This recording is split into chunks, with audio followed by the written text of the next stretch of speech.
ছোটবেলা থেকেই আমি একটা জিনিস বিশ্বাস করতাম, সিনেমা মানুষকে বদলে দিতে পারে।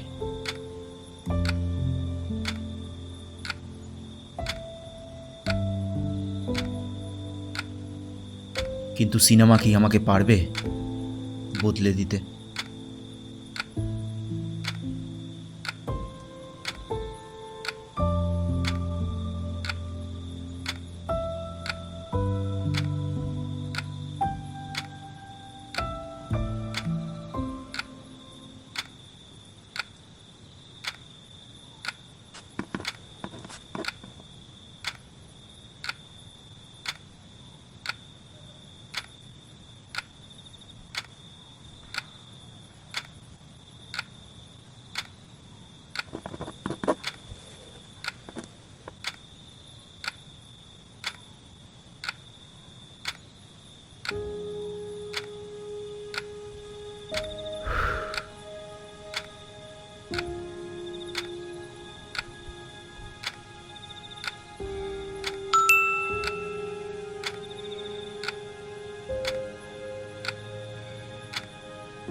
কেউ কেউ জন্মায় সফল হওয়ার জন্য, আর কেউ কেউ শুধু চেষ্টা করে যায় ব্যর্থ হতে হতে।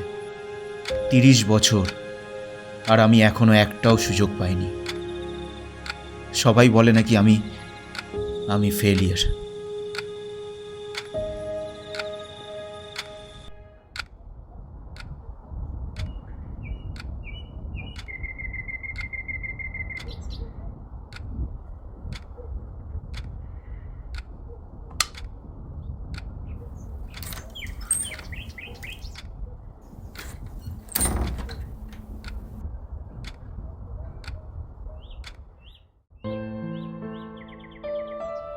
প্রতিটা স্বপ্ন শুরু হয় একটা ফ্রেম দিয়ে,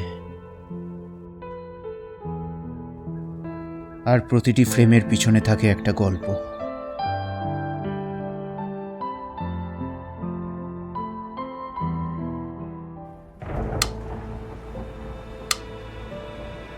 আর এই গল্পটা একটা ছেলের, যে বারবার হেরে গিয়েও অভিনয় ছাড়েনি। কিন্তু এই গল্প শুধু তার নয়, এই গল্প এক এমন মানুষের যিনি আমাদের শিখিয়েছেন ক্যামেরা কখনো মিথ্যা বলে না। এমন একটি মানুষ যিনি হাল ছাড়েননি, বরং প্রতিটি ফ্রেমকে জীবন্ত করে তুলেছিলেন। আর তিনি হলেন আমাদের মানিকদা, যাকে পুরো পৃথিবী, আপনি, আমি, সত্যজিৎ রায় নামে চিনি।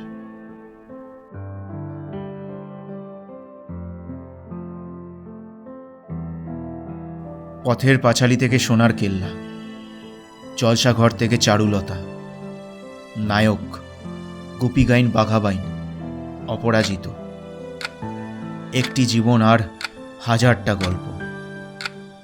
গ্রাফিক্স ডিজাইনিং থেকে বিজ্ঞাপনে কাজ, এই সব কিছুর মাঝে ভেতরে ভেতরে জন্ম নিয়েছিল এক অনন্য জগৎ, সিনেমার জগৎ, যেটার মাধ্যমে তিনি হয়ে উঠেছিলেন বিশ্ব সিনেমার এক অনন্ত কিংবদন্তি। ওনার কাছে অভিনয় মানে একটি সংলাপ নয়, এটা হলো একটি নীরবতার ভাষা।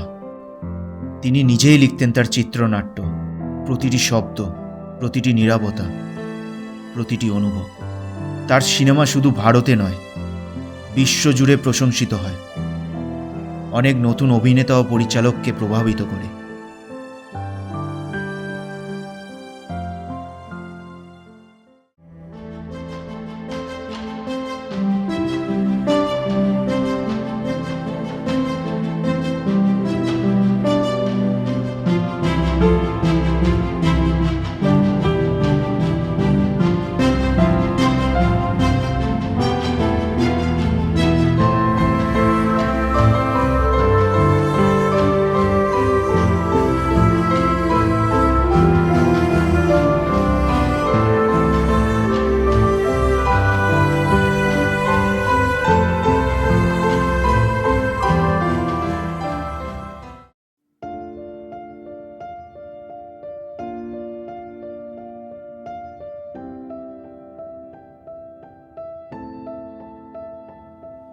জীবনের অনেক সংগ্রামের পরও মানিক কোনোদিন থেমে থাকেনি, কারণ তিনি বিশ্বাস করতেন সুযোগ যদি না পাও তাহলে নিজের সুযোগ নিজেই তৈরি করো।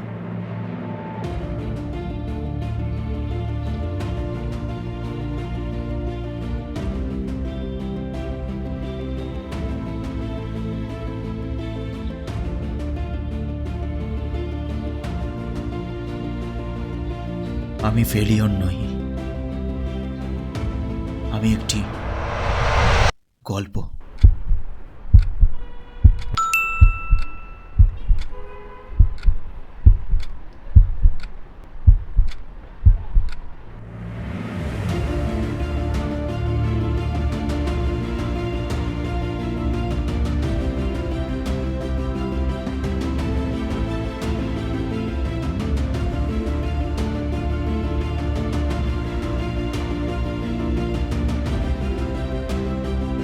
একজন মানুষ যিনি ফ্রেমের ভিতরে জীবন খুঁজে পেয়েছিলেন, আর একজন যিনি সেই জীবন থেকে নিজের পথ খুঁজে নিল।